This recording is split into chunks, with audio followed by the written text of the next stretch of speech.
Bonjour à toutes et à tous. Donc effectivement pour nous la FNPL c'est important d'être aux côtés de la FNSEA, rappeler que cette PPL contrainte elle concerne toute l'agriculture et encore peut-être un peu plus qu'on pourrait le penser sur notre production laitière. La production laitière c'est avant tout effectivement déjà des contraintes ICPE, donc c'est des dossiers assez techniques pour tous, mais parler d'ICPE ici c'est pour nous important et à côté de toi Thierry parce que je pense que les filières d'élevage sont attaquées sur ces dossiers-là où on nous demande toujours plus blanc que blanc en France, alors que nos collègues européens ont la capacité de produire et de fournir le marché français.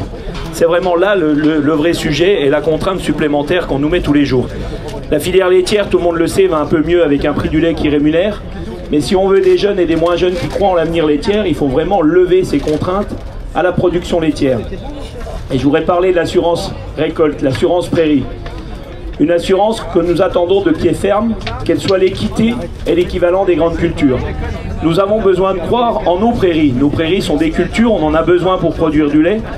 Tout le monde nous parle des prairies pour l'aménagement du territoire, mais quand il s'agit de les préserver et de les assurer, il n'y a plus personne.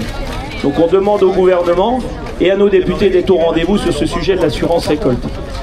Un sujet aussi qui nous concerne et on en parle nous aussi régulièrement, puisque les sujets des produits phytopharmaceutiques, aujourd'hui, tout le monde nous dit c'est pas les laitiers, si. Nous sommes fiers de défendre une agriculture de polyculture élevage. Donc ça veut dire qu'on a des cultures, du maïs, des céréales et bien d'autres choses. Et nous avons aussi besoin de nos collègues céréaliers qui produisent la protéine sur notre territoire. Je pense notamment à toute la filière du colza. Mais pas que.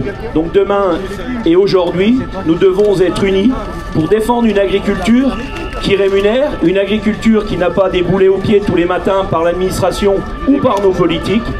Donc si les députés sont en capacité de se réunir régulièrement, ce qu'on leur demande aujourd'hui, c'est d'être en capacité de défendre l'agriculture française, la plus durable au monde, telle qu'on sait la défendre et la développer.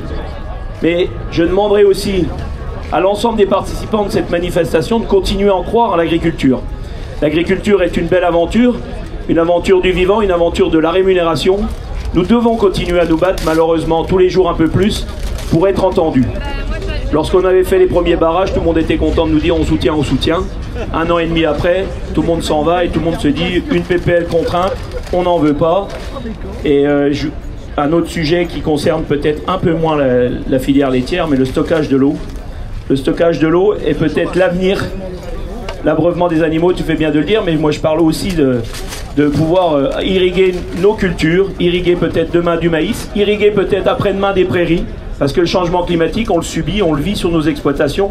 Donc j'ai envie de dire que l'ensemble des sujets qui sont défendus à partir d'aujourd'hui dans l'hémicycle nous concernent tous intimement. Et donc merci à vous tous d'être ici présents et surtout bon courage pour la suite. Ensemble, nous irons jusqu'au bout. Et ensemble, nous ferons plier le Parlement pour être enfin entendus et avoir une agriculture qui rémunère et une agriculture qui vit dignement de son métier. Merci à vous.